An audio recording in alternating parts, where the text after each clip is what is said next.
70 हटने के बाद जो भारतीय जनता पार्टी का नारा था कि जम्मू कश्मीर को एक डेवलपमेंट स्टेट बनाएंगे, और जहाँ तक आप सबके साथ सबके विकास की बात कर रही है, वो भारतीय जनता पार्टी का मूल मंत्र है। और पहले से ही था कि सारी जो कौमें हैं, सारी जो मज़ाहिब है, एक समान है, एक नज़र में उनको देखते हैं, पहला ही नारा था। लेकिन 370 हटने के बाद हमने कमिटमेंट की थी कि जम्मू कश्मीर में हम तरक्की और एम्प्लॉयमेंट के दरवाजे खोलेंगे। और कल जो गवर्नर साहब ने जो समिट कल जो हुआ था, जिसमें उन्होंने इस बात की अनाउंसमेंट की है कि tourism sector, film industries, real estates और जितने भी और सारे डिपार्टमेंट्स हैं, वो अब जम्मू कश्मीर में इन्वेस्टमेंट करेंगे। क्योंकि अगर देखा जाए तो जम्मू कश्मीर पिछले 70 साल में पिछड़ा हुआ था, और ये एक वेलफेयर स्टेट है, ये हमेशा सेंटर पर ही डिपेंडेबल रहती है। इसके पास इतनी सोर्सेज नहीं है कि ये अपने से एम्प्लॉयमेंट जनरेट कर सकती है या रेवेन्यू जनरेट कर सकती है, इसलिए हमेशा डिपेंडेबल है सेंटर पर ही।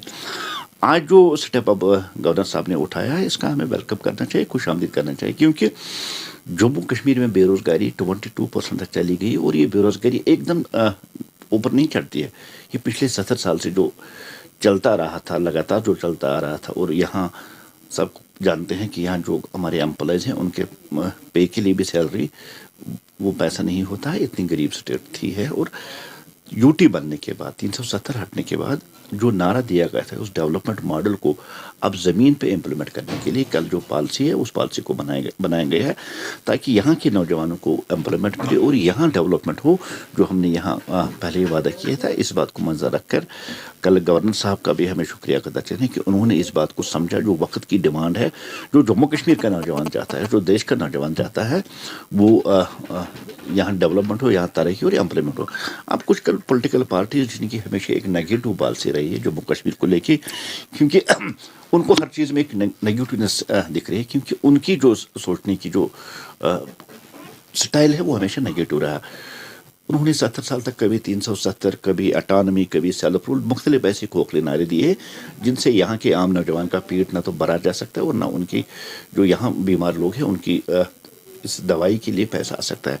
वो एक खोखला नारा है, वो उनको बाता था तो वो उनको आज भी बाता है। लेकिन एक आम आदमी जिसको दवाई की ज़रूरत है, जिसको नौकरी की ज़रूरत है, जिसको सड़क की ज़रूरत है, जिसको बिजली की ज़रूरत है, जिसको पानी की ज़रूरत है, उसको 370 से कुछ फ़ायदा आज तक नहीं मिला है। अब जब 370 हटने के बाद एक प्रोसेस हमने शुरू की दी, और हमने ये भी प्रॉमिस किया था तो 5 लाख एम्प्लॉयमेंट जो है यहाँ हम क्रिएट करेंगे, जनरेट करेंगे उसको यहाँ। अब वो दौर आ चुका है कि जम्मू कश्मीर के हर एक नौजवान को नौकरी मिलेगी और हर एक नौजवान इज़्ज़त के साथ अपनी रोज़ी रोटी कमाएगा। तो वहीं अगर देखा जाएगा पहले देखिए 370 हटने के बाद जो वो आर्टिकल एब्रोगेट हुआ, उसने इन दोनों पार्टियों को बेरोजगार कर दिया, अनएम्प्लॉयमेंट कर दिया। इनके पास अब कोई मुद्दा नहीं रहा, क्योंकि 70 साल तक ये मुद्दा, अब ये मुद्दालेस पार्टी है। इनको हर अच्छी चीज़ में भी अब नेगेटिवनेस ही दिखाई देती है। अगर जम्मू कश्मीर में हवा भी तेज़ चलेगी तो उसको भी कहेंगे शायद मोदी जी ने यहाँ हवा भेजी है। अब डिलिमिटेशन से इनको प्रॉब्लम हो रही है। देखिए डिलिमिटेशन कमीशन एक ऑटोनमस बॉडी है, और जितने भी पैरामीटर्स हैं, उन पैरामीटर्स को मद्देनजर रखकर, चाहे वो साइंटिफिकली हो, मैथमेटिकली हो, पॉपुलेशन हो या एरिया के हिसाब से, जो उसमें फाल करता है, उस बेस पे डिलिमिटेशन कमीशन ने वो किया होगा। और जो भी रिपोर्ट आई नहीं, अभी मीडिया रिपोर्ट, उसमें 6 सीटें यहाँ जम्मू के बढ़ने की बात की गई और कश्मीर में उनका कुछ लेना देना ही है कि कश्मीर में सीटें नहीं बढ़ी और जम्मू में बढ़ी। बेसिकली जो प्रॉब्लम है, मेन जो प्रॉब्लम है, वो ये है कि उनको लगता है कि आने वाला जो चीफ मिनिस्टर होगा वो जम्मू से होगा।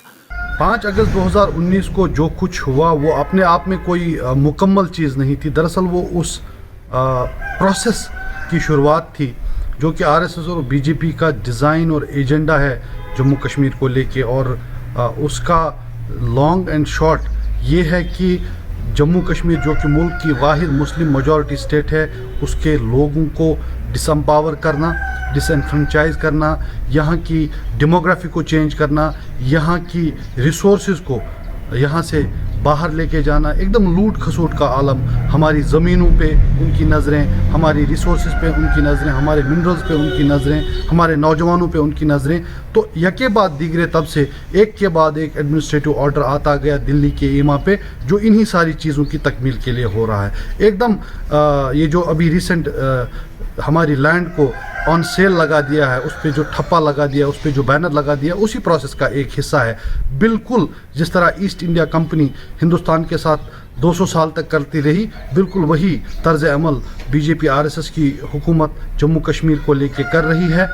और हमारा तो पहले से ही इस पे मौक़िफ़ ये रहा है कि इसको जम्मू कश्मीर के आवाम को मिल के अपने हुकूक की उनको डिफेंड करने के लिए उठ खड़ा होना होगा। हालांकि एक फॉल्स नैरेटिव क्रिएट किया गया कि जी हम ये सब इसलिए कर रहे हैं क्योंकि डेवलपमेंट का मसला है, क्योंकि पॉलिटिकल डिस्क्रिमिनेशन को ख़त्म करने का मामला है। लेकिन आज जो कुछ हो रहा है, इन सब चीज़ों को देखते हुए वो लोग भी जिन्होंने एक वक्त पे ढोल नगाड़े बजाए थे, वो खुद समझ रहे हैं, जान रहे हैं और बोल भी रहे हैं कि दरअसल इसके पीछे जो हिडन एजेंडा था वो कहीं ना कहीं आज साफ़ हो रहा है। ऐसा लगता है कि जम्मू कश्मीर सिवाय एक कॉलोनी के और कोई दर्जा नहीं रखती, जिसको ये लोग ईस्ट इंडिया कंपनी दिल्ली में बैठ के और नागपुर में बैठ के ऑपरेट करते हैं। यहाँ की रिसोर्सेज को लूट रहे हैं, यहाँ के अवाम के हुकूक को लूट रहे हैं, यहाँ की डेमोग्राफी को चेंज करने की जो उनके मंसूबे हैं उनको आगे बढ़ाने की कोशिश कर रहे हैं।